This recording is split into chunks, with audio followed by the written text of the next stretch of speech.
Лиза, ево ли сте? Браво.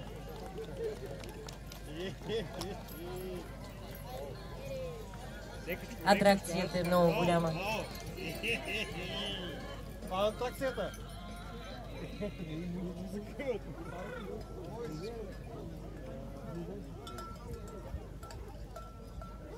Пейо, ще говоря тихо, Пейо.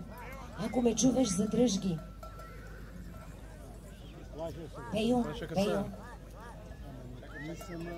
Ще стане беля, животните са разкъсани. Пейо, искам да те питам нещо.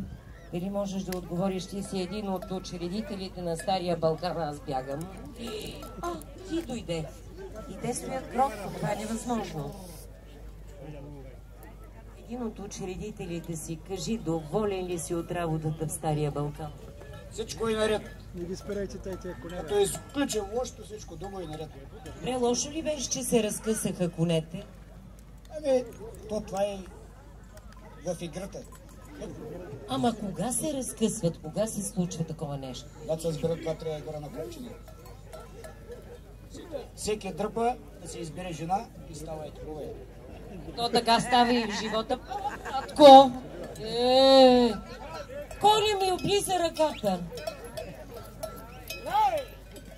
Пейо, върни ги да им се нарадваме, няма да питам за нищо, всичко е ясно. Пейо, само се върни за наградата. А това е дъщерята на Пейо, която виждате отзад. Истински последовател. Поздравления от нас.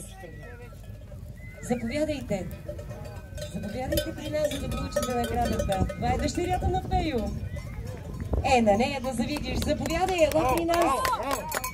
Нека отведат животните. Разкъсаха се, но отново се събраха.